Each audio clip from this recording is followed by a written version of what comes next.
Bonjour, je vais vous raconter une histoire de sorcière. Pas la sorcière que vous connaissez avec son nez crochu, son balai et ses verrues, mais une sorcière du Congo. Cette sorcière, c'est moi. Et mon histoire, c'est une histoire de courage, de force et de foi. Je suis née en République démocratique du Congo, dans une bonne famille, oui. Quand j'étais petite, mon père était en gérant dans une société de mines de diamants. On vivait dans une grande maison en Bujimaï, dans la province du Kasaï. J'allais à l'école et j'étais heureuse. Ma mère vient d'une famille pauvre. À cause de cela, la famille de mon père n'aimait pas ma mère. Puis un jour, mon père a perdu son travail. J'avais 6 ans. Il a dit à ma mère d'aller avec moi à Kinshasa avec ma sœur et mes 4 frères. Il a dit qu'ils viendront nous rejoindre pour trouver du travail. En réalité, sa famille lui avait demandé de se débarrasser de nous.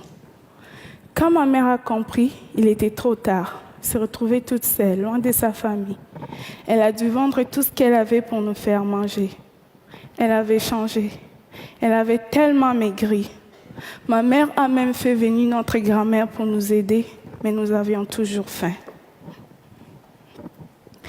Alors, ma mère a commencé à nous envoyer chez des amis. On faisait des kilomètres à pied pour aller chercher de la nourriture. C'est comme ça qu'un soir, je me suis retrouvée chez une dame qui m'avait donné à manger pour la famille. Mais elle était trop tard pour retourner. Elle m'a proposé de dormir chez elle et de repartir le lendemain matin. Durant la nuit, je parlais dans mon sommeil. Ça ne vous paraît pas très grave, n'est-ce pas? Mais cette amie a dit à ma mère que je parle aux démons. Et en même temps, ma mère et ma grand-mère sont allées demander des conseils chez des prophètes, ceux qui représentent Dieu. Elles cherchaient la cause de tout le malheur de notre famille. Le problème est qu'elle m'avait amené chez un faux prophète. Et il a été décidé que c'était moi la cause et que j'étais une sorcière. Les charlatans m'ont parlé pendant plus d'1 heure pour que j'accepte que je sois une sorcière. Il a crié sur moi sans arrêt. Ils m'ont fait boire 5 litres d'eau avec des herbes dégueulasses. Ils m'ont dit de vomir les viandes des gens que j'aurais mangées dans le monde des ténèbres. Imaginez-vous la scène, une enfant de 7 ans face à plusieurs adultes qui crient sans arrêt. On me tapait même dans le dos pour faire sortir cette viande. À un moment donné, j'avais peur et j'étais tellement fatiguée. Et j'ai fini par dire oui, je suis une sorcière. Je croyais qu'en disant oui, que le mal allait s'arrêter. Mais j'étais devenue une sorcière, malgré moi. Une fois qu'on m'est nommée sorcière, c'était impossible de retourner en arrière. Ma mère a accepté la situation. Mais ça ne veut pas dire que ma mère ne m'aimait pas.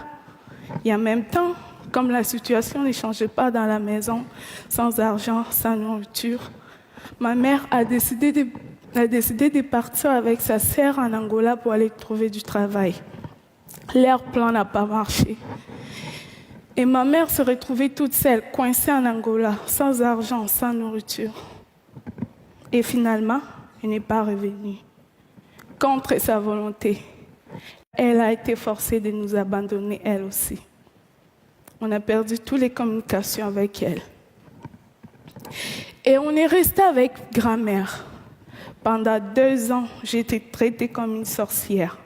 Les accusations, les cris, les jeûnes forcés, les piments dans les yeux. Elle disait que c'était moi la cause. Si ma mère n'appelait plus, elle pensait qu'elle était morte et que je l'avais sacrifiée. Elle a dit à tout le monde de ne pas m'aider, de ne pas me parler, de ne pas jouer avec moi. Dans mon quartier, on ne me laissait pas m'approcher des autres enfants. J'étais toute seule. J'étais pauvre. J'avais faim. Mais j'étais surtout pauvre d'amour. Et finalement, ma grand-mère, elle m'a chassée de la maison. Je suis devenue une chélier, une enfant de la rue. Dans la rue, on est comme des papillons. Là où le sommeil nous trouve, c'est là où on dort.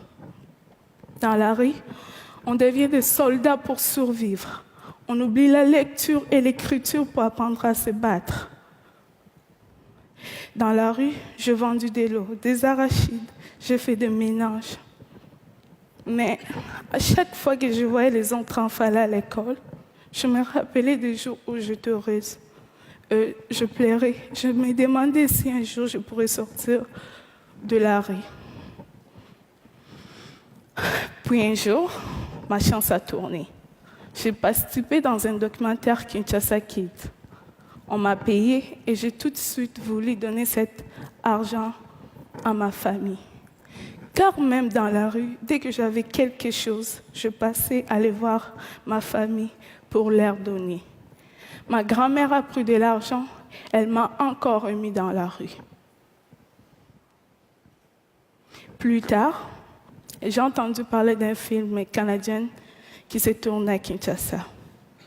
La même personne qui s'occupait du casting alors me connaissait, j'ai été invitée au casting. Je me suis retrouvée face au regard des enfants riches qui étaient là en édition.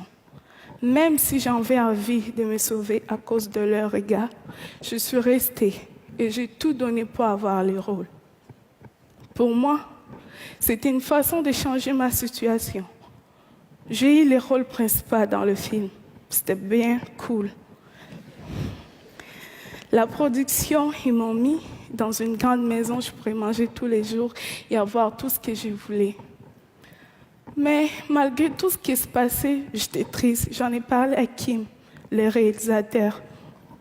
Ma vie était belle, mais mes frères et sœurs, ils étaient toujours dans la misère. Je ne me sentais pas bien quand je mangeais en sachant qu'ils avaient faim. Alors, l'équipe et Kim ont donné de l'argent à ma famille. Et quand l'équipe sont entrés chez eux, ils ne m'ont pas laissé comme ça. Ils ont trouvé une maison d'accueil et ils ont fait en sorte pour que je puisse retourner à l'école. Moi qui en rêvais depuis si longtemps. C'est là où cette histoire des sorcières devient un conte de fées. Le film a eu beaucoup de succès. Je suis passée des rues de Kinshasa au tapis rouge des festivals. J'ai reçu même l'Ours d'argent en 2012 à Berlin. Le film a été même nominé aux Oscars. Et aujourd'hui, j'ai 18 ans et que j'ai reçu 18 prix dans le monde. Les Oscars, c'était cool. Mais pour moi, les plus beaux jours de ma vie, c'est celui pour la première fois, après des années dans la rue, je suis retournée à l'école. S'il y a des enfants dans la rue, partout dans le monde, c'est souvent parce que les parents n'ont pas eu les droits d'éducation. Comprenez-moi bien, le problème est profond. La pauvreté, c'est ce qui amène le manque d'éducation. Chez moi, envoyer les enfants à l'école, c'est un luxe. Mais sans éducation, on risque de se faire rencontrer n'importe quoi par les autres qui vous disent quoi faire et quoi penser. Ma mère n'était pas bête. C'est elle qui m'a appris comment pardonner et comment avoir confiance en soi-même. Mais elle s'est fait prendre dans un piège. Vous savez tous que l'éducation est importante. Mais comment se fait-il que l'éducation reste ici et que l'éducation n'est pas arrivée dans le village de ma mère avant ma naissance? C'est pas cool qu'aujourd'hui, avec tout ce qui existe de technologies et d'idées, que ça ne puisse pas se faire. L'ignorance produit des sorcières. L'ignorance peut tuer. Alors, pour chasser des sorcières, construisons des écoles. Moi, je m'en suis sortie. C'est parce que j'ai eu beaucoup de chance et de courage. Ce n'est pas le cas pour beaucoup d'enfants qui sont encore dans la rue. Ils attendent aussi que leurs rêves se réalisent. Alors, pour cela, il ne faut pas les oublier. J'ai eu aussi le courage de quitter Kinshasa à 17 ans. Et aujourd'hui, je vis au Québec dans une famille d'accueil. Je poursuis mes rêves, mes études et je reprends les temps qu'on m'avait volés. Je vous parle d'espoir et de courage et de force. Je ne vais pas complaire sur moi. Je ne vais pas complaire sur moi. Je ne vais pas. Retenez cette phrase si simple. Aussi longtemps qu'elle est cœur bas, tout est possible. Merci.